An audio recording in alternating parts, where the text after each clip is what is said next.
possibilités de développement, après des années de guerre civile, de népotisme et de mauvaise gestion. L'Algérie est ainsi devenue aujourd'hui un gigantesque chantier. Les projets existent, mais les hommes capables de les mener à bien font défaut. En d'autres termes, la grande majorité des Algériens ne peut participer à l'essor économique de son pays, faute d'avoir reçu une formation adéquate. Un reportage de Rim Matlouti.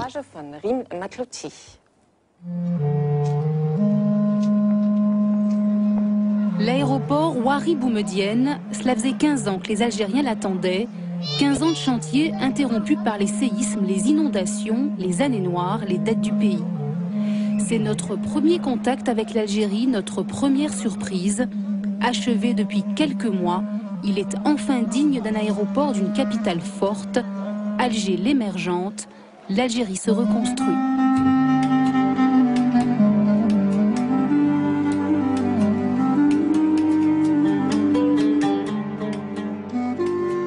Avec 70 milliards de dollars de réserves de change, soit 3 ans d'importation, l'Algérie affiche une santé financière insolente.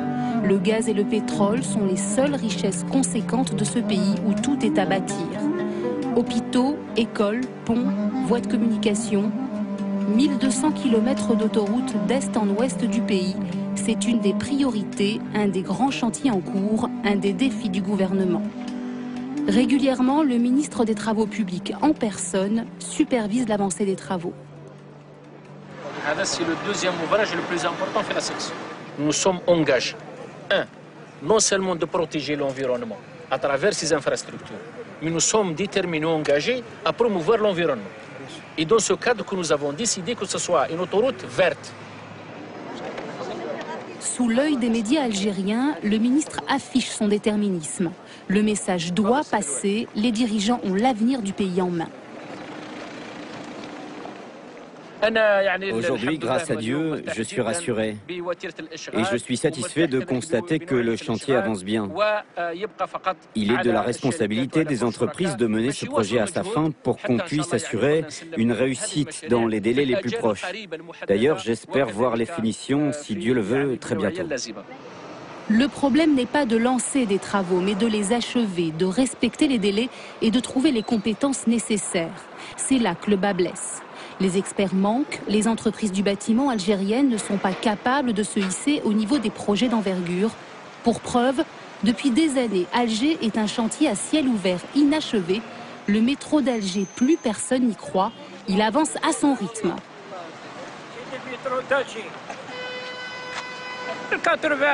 En 1980, ils ont installé le chantier là-haut. De 83 à 84, j'étais gardien là-bas.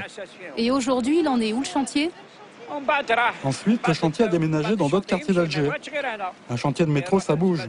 Ça reste pas sur place. Et il sera fini quand ? Bon, il ne reste pas grand-chose à faire. Je crois 2008. Enfin, c'est ce qu'ils ont dit. Ils ont dit 2008, c'est tout. 20 ans pour le métro, 1 an pour ces bâtiments. Un délai possible grâce aux Chinois. 13 chantiers sont pris en charge par les Asiatiques. Les ouvriers, même les cuisiniers, sont venus de Chine. Ils ne s'intègrent pas à la population algérienne. Ils sont là pour travailler jour et nuit, vite et bien. Ces bâtiments seront livrés à temps. C'est tout ce qui compte.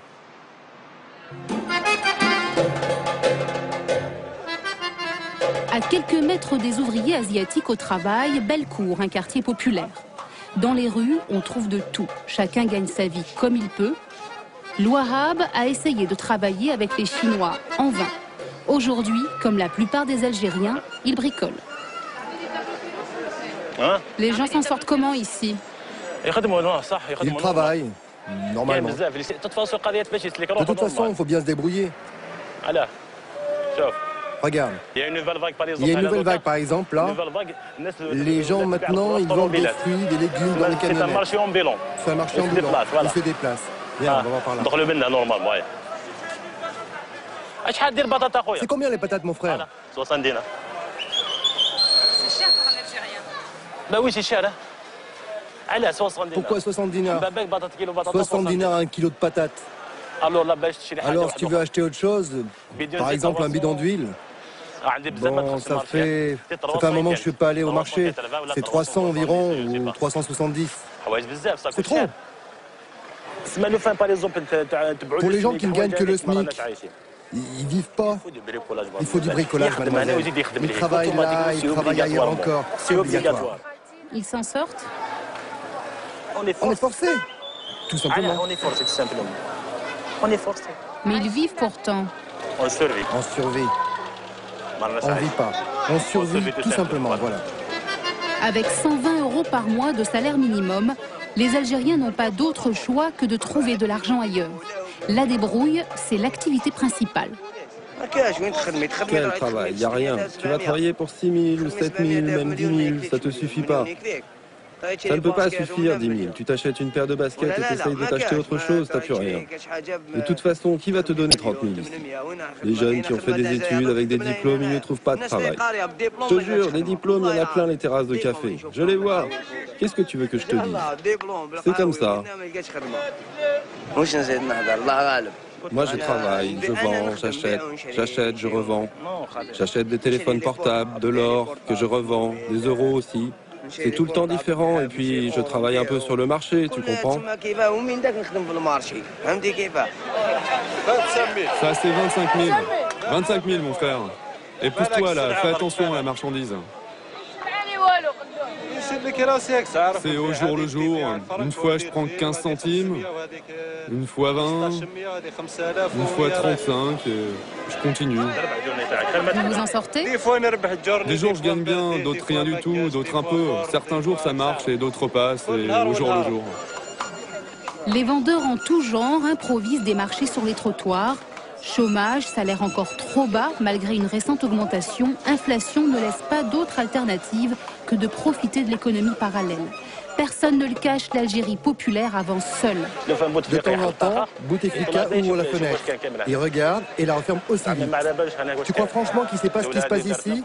Notre gouvernement, il travaille, c'est sûr. Pour lui, mais pas pour nous. Voilà, 2 pakoya. Nouri et Fazila ont 3 enfants. Nouri est technicien dans une mairie de quartier, Fazila secrétaire médicale. À 2 et sans bricolage, ils gagnent l'équivalent de 300 € par mois. Un revenu moyen qui leur permet de boucler le mois sans trop tirer sur la corde. C'est du plastique, oui.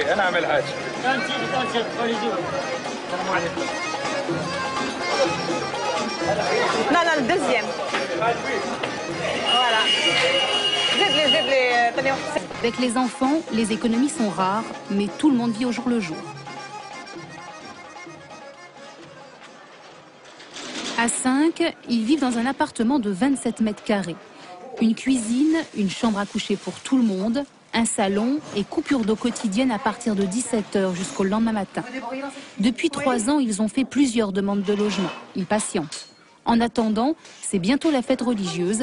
La tradition veut que les enfants portent des vêtements neufs.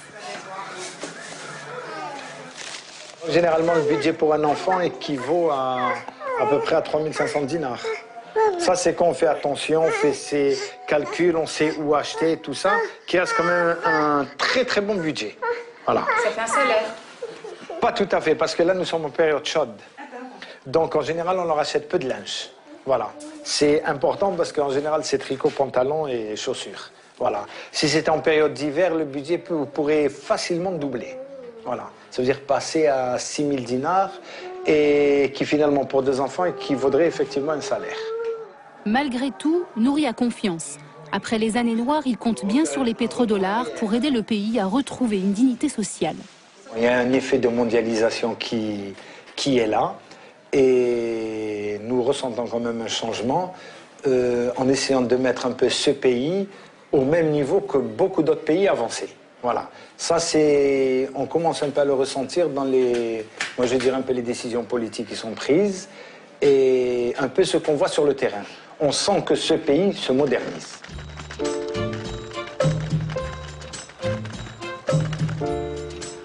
Tarek et Mayedine ont 1 an d'expérience algérienne dans les jambes. L'un est né en France, l'autre aux États-Unis. Un bac+10 en poche, les portes de l'Europe leur étaient ouvertes. C'est le retour en Algérie qu'ils ont choisi.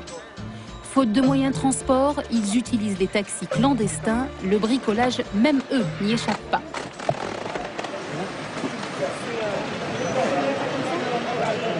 Non, bah là, depuis qu'on n'a pas la voiture, ouais. C'est bon, c'est bon.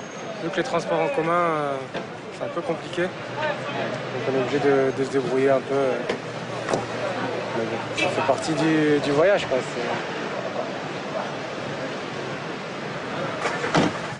Le pays est comme ça pour l'instant et ça va évoluer. Et qu'à partir du moment où nous, on a décidé de venir travailler ici, on savait qu'il y avait des contraintes particulières et ça fait partie des contraintes, même si ça ne nous empêche pas spécialement de vivre. Hein, mais je pense qu'effectivement, étant d'origine algérienne, c'est plus facile pour nous de nous débrouiller un petit peu que pour des gens qui seraient totalement étrangers à la culture et au pays, quoi. Il y a quand même un problème de chômage ici assez conséquent, mais ça ne veut pas dire qu'on trouve des gens pour travailler tout de suite, dans la minute. Il faut quand même, en plus, il y a quand même assez de grosses tests. Les gens nous recommandent en général de trouver quelqu'un de confiance. Nous, on est prêts à prendre n'importe qui, mais nos amis ici, nos collègues ici nous recommandent de prendre notre temps, de faire attention. Donc, on a eu quelques petites mésaventures. Mais ça ne les empêche pas de rester. Après avoir créé leur cabinet de conseil en droit, ils ont été recrutés par un avocat réputé à Alger. Amine Guellal a choisi de travailler avec 4 juristes diplômés à l'étranger, faute de compétences locales. Il y a eu évidemment, peut-être ces dernières années, des problèmes dans le domaine de la formation. Ces jeunes sont incapables de parler des langues étrangères. Ont fait des études, mais dans le domaine du droit, par exemple, n'ont pas eu l'occasion de les approfondir, de faire des spécialités très pointues, étrangères, par exemple, permettant à l'Algérie de disposer de moyens de négociation avec des pays étrangers dans des domaines très spécialisés. Souvent, les entreprises sont obligées de recruter à l'étranger. Mais depuis quelque temps, 30 000 Algériens seraient rentrés au pays. Un vivier de main-d'œuvre qualifiée indispensable à l'évolution du pays. Ce qui fait défaut, c'est pas les élites, c'est l'adhésion à quelque chose, un projet auquel tout le monde pourra adhérer et s'épanouir. C'est plus ça peut-être qui est un peu problématique pour l'instant.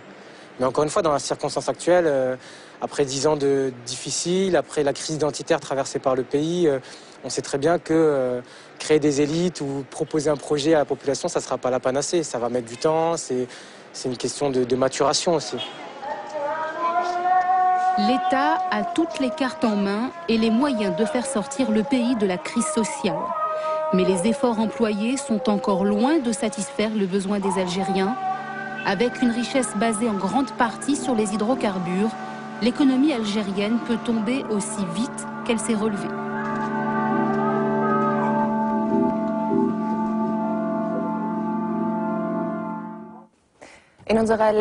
Notre dernier reportage de l'année est consacré à une région du monde dont on pouvait encore espérer, au début de 2006, que le retour d'une certaine stabilité lui permettrait de ne plus faire la une de l'actualité. La réalité est tout autre, et l'Afghanistan est à nouveau en proie à la violence. 5 ans après le succès remporté